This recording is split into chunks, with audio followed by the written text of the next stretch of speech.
Hello friends, குக்கிங்க்கு கொஞ்சம் ப்ராடக்ட்ஸ்லாம் வாங்கியிருந்தேன். Meesho product, அதாவது 250 கம்மி தான். இந்த ப்ராடக்ட்ஸ் எல்லாமே எந்த அளவுக்கு ஒர்த்ஃபுல்லாக இருக்குது, எந்த அளவுக்கு ப்ராடக்ட் நல்லா இருக்குது, பேக்கேஜிங் எப்படி வந்துச்சுன்றதை நான் உங்கள் கூட ஷேர் பண்ணிக்கிட்டேன். இதை வாங்கணுன்னு ஐடியாவில் இருக்கவங்க கண்டிப்பாக இந்த வீடியோவை பார்த்துட்டு அதுக்கப்புறமா வாங்குங்க. ஒவ்வொரு ப்ராடக்ட்டுமே நான் செக் பண்ணியே உங்ககிட்ட சொல்கிறேன்.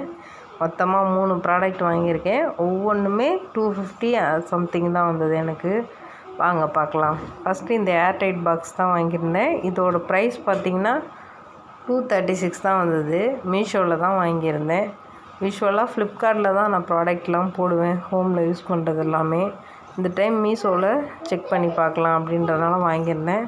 ஒரே ஒரு பாக்ஸ் மட்டும்தான் திக்னஸ் கம்மியாக இருந்துச்சு, பெரிய பாக்ஸ். மற்ற எல்லாமே ரொம்ப திக்னஸ் சூப்பராக இருந்துச்சு. அதே மாதிரி வாட்டர்லாம் ஊற்றிட்டு பேக் சைடு திருப்பி பார்க்கும்போது வாட்டர் வெளியிலே வரல. ஆல்ரெடி நான் ஒரு டைம் எல்லாமே வாஷ் பண்ணி காய வச்சு தான் எடுத்து வச்சுருந்தேன். இப்போ மறுபடியும் உங்கள்கிட்ட காட்டுறதுக்காண்டி அன்பாக்ஸ் பண்ணி காட்டினேன். எல்லாமே நல்லா இருக்குது. அடுத்தது இந்த கார்னர் ஸ்டாண்ட் பார்த்திங்கன்னா, நான் டம்ளர்ஸோ இந்த பசங்களுக்கு ஸ்நாக்ஸ் கொடுக்குற கிண்ணம், ஸ்பூன்ஸ்லாம் வைக்கிறதுக்காண்டி தான் நான் இதை வாங்கியிருந்தேன். பட் இது கிச்சனுக்கு நல்ல பர்ஃபெக்டாக செட் ஆகிடுச்சு. ஸோ அதனால் இது ஸ்டாண்டை மாற்றி நான் கார்னரில் வச்சுட்டேன். மொத்தமே இதோட அகலம் கொஞ்சம் டிஸ்டன்ஸ்லாம் பார்த்திங்கன்னா ஒரு ஜான் அளவுக்கு தான் இருந்தது. கார்னரில் பர்ஃபெக்டாக வச்சாச்சு. சூப்பராக. இதில் எவ்வளோ ஹீட் வச்சுருந்தாலும் எதுவுமே ஆகலை. கம்பியும் அந்த அளவுக்கு வளையலை, திக்னஸாக இருந்துச்சு. இதோட ரேட் பார்த்திங்கன்னா 250 தான் வந்தது எனக்கு.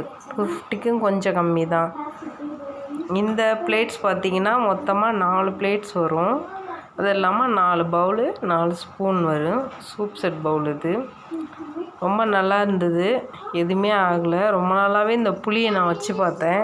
அதாவது கொஞ்சம் மட்டமான பிளாஸ்டிக்காக இருந்தால் இந்த புளி உப்பெல்லாம் வச்சுருந்தோன்னா அதோடது அப்படியே உறிஞ்சிட்டு வந்துடும். இது எதுவுமே ஆகலை. இதோட ரேட் 230.